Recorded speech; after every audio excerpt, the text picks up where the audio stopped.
This odyssey into how the left won and how it will lose began when I read a story. That story was Peter O'Neill becoming CEO of the Aluminum Company of America, or Alcoa. Peter O'Neill is the type of person that I find a sort of kinship with. He started out as a government bureaucrat, and what he was known for was making lists and asking questions. Whenever anyone came to Peter O'Neill with an answer, he'd ask another question. In fact, one person who worked with him said, "You can't pay me enough to work with him again. That man never encountered an answer. He can't turn into another 20 hours of work." O'Neill asks questions, and then he makes lists. And he annoys people because he's never satisfied with any apparent answer or any apparent win. I like that. Throughout his time working for the government, mostly in Veterans Administration, O'Neill discovered that organizations are driven by habitual behavior. I would suggest that those habits tend to form around unquestioned assumptions. And those habits impede intelligent decision-making. As Peter O'Neill says, we're basically ceding decision-making to a process that occurred without actually thinking. How does this relate to Trump, the left, and the Church of Women worsting, you may ask? When you control the unquestionable assumptions of society, you control the habits people engage in. In other words, unquestionable assumptions become habits, and habits become our social reality, how we relate to each other, how we organize our thinking, how we organize our socializing, like women worsting. Peter O'Neill found that you can change the habits of an organization and improve it for the better by challenging those unquestioned assumptions. At the Aluminum Company of America, Peter O'Neill challenged the unquestionable assumption that corporations exist to make corporate profit. He began his tenure as CEO of Alcoa with the following sentence: "I want to talk to you about worker safety." The way human psychology works, in order to create the kind of cooperation we need to function in a society, we need a moral schema that gives us a villain to defeat and a damsel to save. More than giving us a reason to fight, that threat narrative gives us a reason to cooperate. Threat narratives inform our habits around cooperation. The villain can be an abstraction and the damsel a belief, but outside of this narrative, we fail to develop the sense of camaraderie necessary to build and maintain a society. Societies don't just have economic structures, political structures, religious structures, academic structures, infrastructures. They also have moral infrastructure that maintains the narrative necessary to induce cooperation between citizens. Otherwise, chaos. And the control of that moral infrastructure goes to the most powerful and evocative threat narrative in society. Fiscal conservatism versus women are starving in the streets. Due process versus we're letting women be raped. Personal freedom versus everywhere women are in chains. Family values versus war on women. Marriage is slavery. You can also look at this in terms of tolerance. The most intolerant to another moral system will win because they will not compromise. To illustrate all of this, let's imagine there existed a medieval kingdom long ago with two powerful families always at the brink of civil war. The first family was the family of the Red Crest, and the second family was the family of the Blue Crest. These two families fought bitterly over the two greatest positions in the land, the throne of man and the throne of God. The throne of man granted the man sitting on it power over the guilds of merchants and blacksmiths and all the other workmen in the land and the kingdom's immense treasury.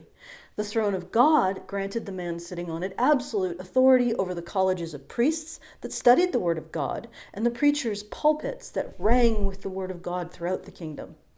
The throne of God grants power over the threat narrative that structures society, the decision who is a sinner, a saint, a devil, an angel, and how moral progress will be judged.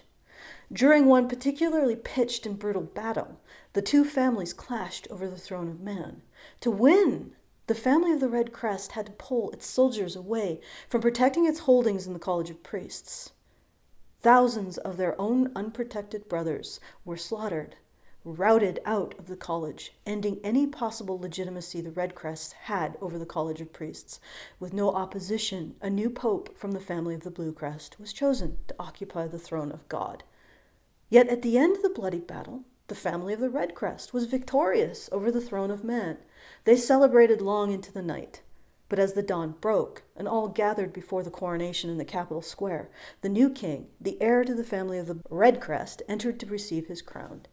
The two thrones sat, shining in the sun, one gold, the throne of man, and one above it, made of platinum, the throne of God. The throne of God was already occupied. The blue-crested pope needed no one to crown him. The new king of the throne of man, bearing the red crest of his family, bowed before the new pope. All across the land, the preachers and the priests, all wearing a blue crest on their robes, spoke of revolution, unopposed by the slain red crests.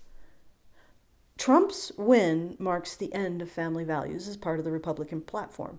He galvanized a new generation of voters who will not accept the return of authoritarian family values. As Trump himself says, the Republican Party is no longer Reagan's party, it's no longer a conservative party, but a populist workers' party. Deal with it. Citation below. Ultimately, the social aspects of conservatism, authoritarian family values, was a zombie long before Trump put a stake through its heart.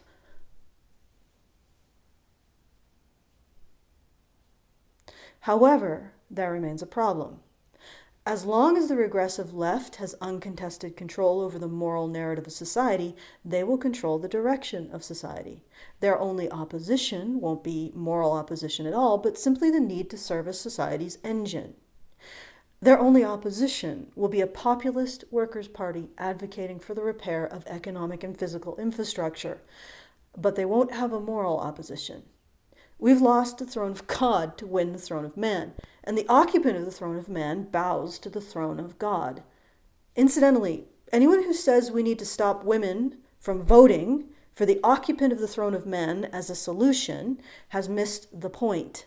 Whether or not women get to take part in choosing the garage mechanic for the engine of society is irrelevant to this fight, since women, or rather the eternal battle to free women from oppression, chooses the destination of society. This fight is in the moral dimension. The laws of the moral dimension do not work the same.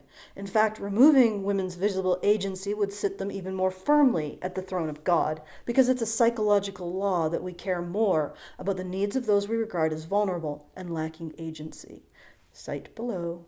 The more agency women are perceived to lack, the more they are centered morally in society.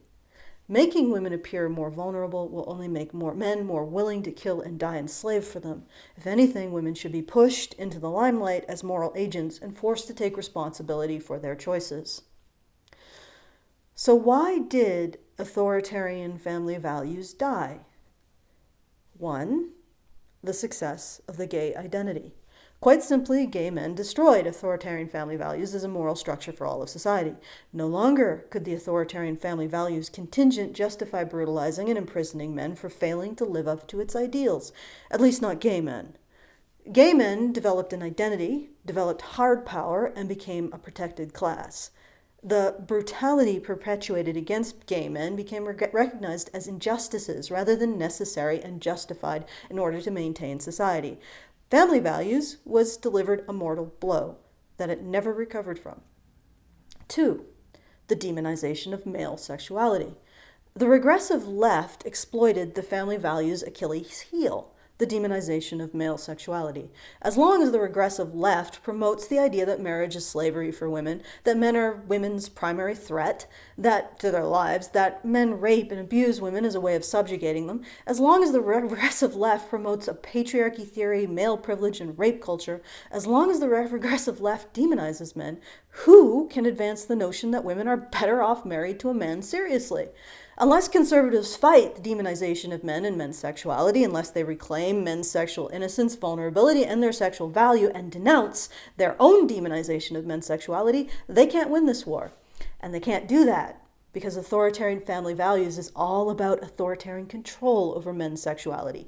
Genital cutting, torture, lynching, all of these things were practiced against men who defied authoritarian family values. Which brings me to the third reason why authoritarian family values lost the throne of God. Number 3, nobody fucking wants it. There's a reason why the left won in the first place, and that's because we desire individual liberties and freedoms. We don't want authoritarian family values imposed on us. We don't want the state in our bedrooms. Considering how aggressive and cruelly men's sexuality was policed under the various authoritarian family regimes, I can understand why men would not want to go back to it. To use an example often cited by feminists as evidence of Puritans' condemnation of female sexuality, let's look at the Puritans in the book The Scarlet Letter. While Hester was forced to endure public shaming for engaging in adulterous affairs, feminists overlook one thing. The reason why she bore the letter was because she refused to give up the name of her lover. And she refused to give up his name because he would have had his neck snapped on the gallows.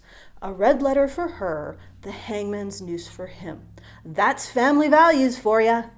I can understand if any man who's actually looked into the history of family values, the real history, not the feminist fantasy in which Hester, wearing a chic little splash of red, is somehow more persecuted than her lover facing death, the real history of the Puritans and the progressives and what they did to men and boys in the name of family values, the murders, the penis cutting, the electrical torture of the genitals, and wants nothing to do with it. Makes perfect sense for men to want to keep family values in the past.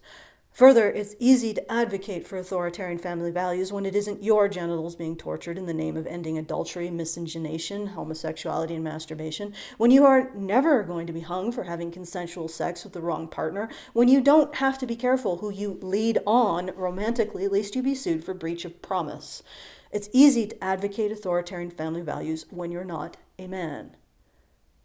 But the upshot of all of this is that most of us don't want authoritarian family values to come back. We really don't want them to come back. Authoritarian family values are a Clive Barker nightmare. Even most Christians don't want them back. We're happy with them remaining dead. But unfortunately, that means the left has no opposition for the throne of God, because everyone on the left on the battlefield is left. We're all classical liberals, socially permissives, leftists, or our only visible argument with each other is an economic one and a logistical one. How best do we maintain personal freedom? With capitalism or socialism? With government intervention or by reducing government intervention? We're all a bunch of leftists arguing over how best to service the engine. Meanwhile, the Church of Women Worsting continues to sit on the throne of God, controlling the steering wheel unopposed. Until we develop a way of differentiating ourselves morally from other leftists, we are left. We all prefer personal freedom to authoritarian family values. The left won because the left is us. Most of you have said that this series is depressing and defeatist. We seem to have a choice between a women worsting threat narrative that will tear due process, freedom of speech, and the economy apart to save women from the never-ending imaginary dragon that's constantly threatening them, or authoritarian family values that imprisons men, lynches them, and genitally tortures boys to control their sexuality. Remember, what we're seeing now in the conservative camp is a gentler version of family values, one that isn't currently empowered to carve its morals into men's and boys' flesh. There's no reason to believe that if we give them power back, they won't pick up the branding rod once again. This seems very depressing as a situation, doesn't it?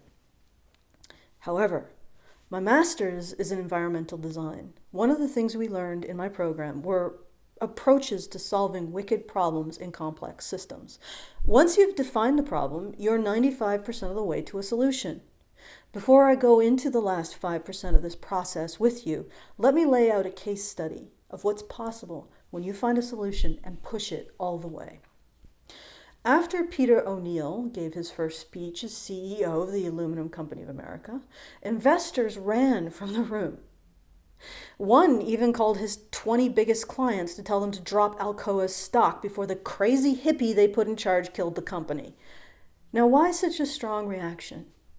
Peter O'Neill, in his inaugural speech, didn't address Alcoa's recent failed product lines, which had brought them to that point, didn't address how he was going to improve the company's bottom line, didn't address revenue projections or anything that would reassure Alcoa's investors that something was being done to reverse a troubling financial situation for the company. Instead, Peter O'Neill addressed workplace safety, workmen's safety. A year later, Alcoa's profits hit a record high. The investor who counseled his clients to drop Alcoa's stock said it was the worst piece of advice he ever gave in his entire career. What happened at Alcoa is an example of what can happen when we question the prevailing wisdom. It's a model for what will happen when we question women worsting. Corporate profit is why corporations exist, right? So how can you question corporate profit as a goal? And making sure women are protected and provided for is why societies exist, right? So how can you question the Church of Women Worsting with its goal of provisioning and protecting women and only women forever and forever? Yet that's what O'Neill did. He questioned the basic reason for corporate existence and switched out corporate profit for workmen's safety. The reason for the strong reaction was that O'Neill disrupted the prevailing threat narrative at Alcoa by centering what is, for all intents and purposes, a men's issue.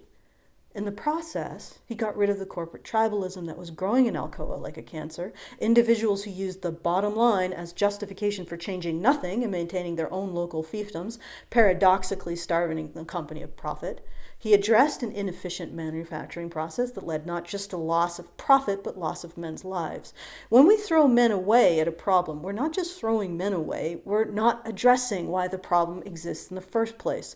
Men's injury, death, and disease are red flags to where systems are breaking down. He improved corporate communications and freed the questioners to ask questions and make suggestions, leading to increased responsiveness to changing market conditions.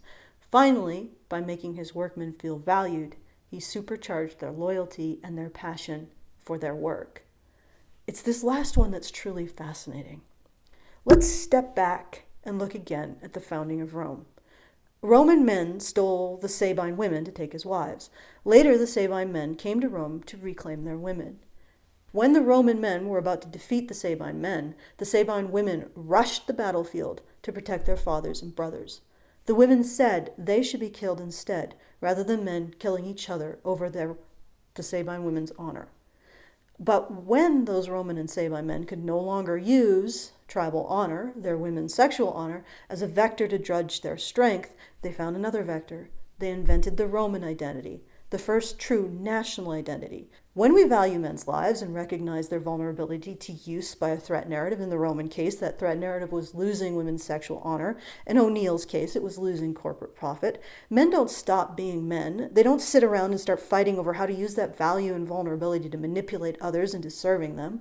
When we retire a threat narrative, men simply look for a new vector to prove their strength, a new greater work to serve, a new thing to build. The Roman men had their lives valued by their women, found that new greater thing in the first national identity, and the foundation of all of Western civilization. O'Neill's workmen found that new greater thing to serve in the company itself. O'Neill's one single act of improving workmen's safety, valuing his workmen's lives, increased Alcoa's profit fivefold. I'm not pessimistic, far from it. I have never been more optimistic about the future, because the cards we have right now have the potential to do more than just fix the problems we see, more potential than just winning back the throne of God. These cards may get rid of it entirely. I don't have a word for what will come next, but I'm now certain, more certain than ever before, that it will come, and it will change everything. Over the coming weeks, I'll be outlining several strategies to end the Church of Women Worsting and disassemble the throne of God, without using authoritarian family values to oppose Charles Fourier's feminist formulation that society be judged by the freedom it grants women. So let's begin.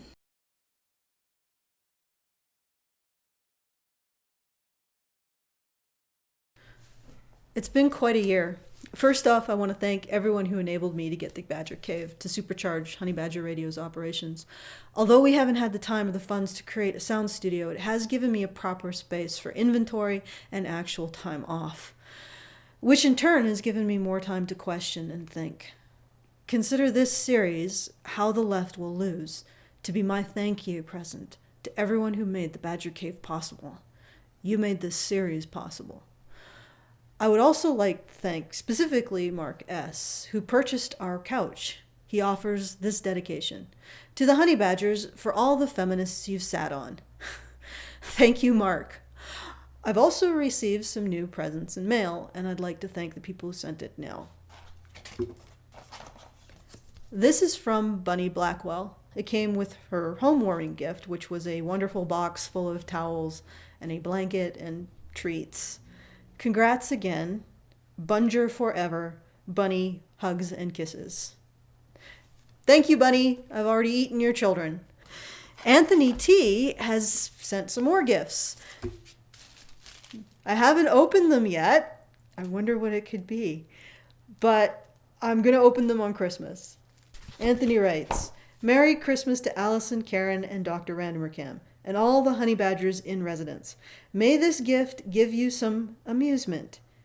Guilty men of the patriarchy, drink. Cheers, Anthony, Cuban writer, T. Thank you, Anthony.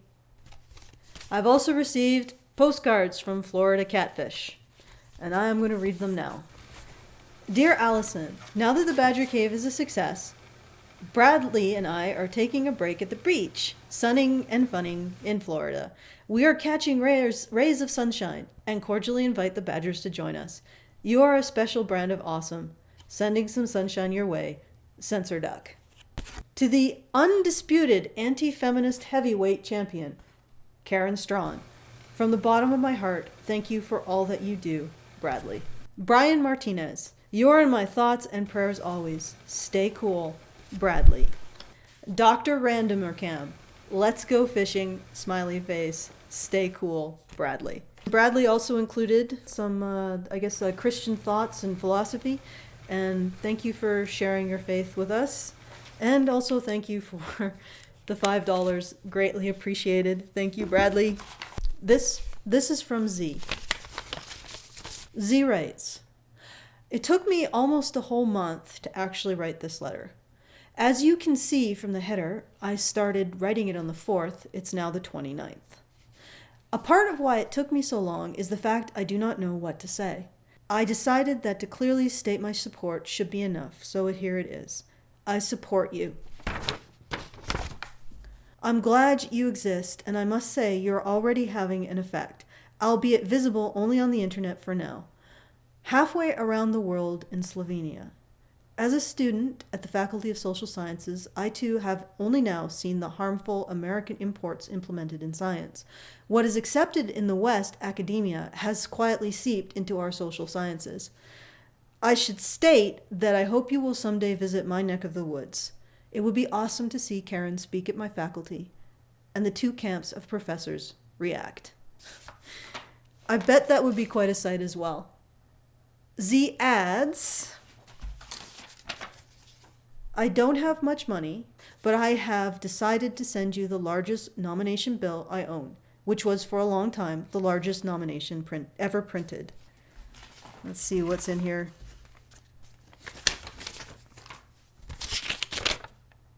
The 1 billion dinar bill. Thank you, Seth. This is pretty crazy. And finally, I got this.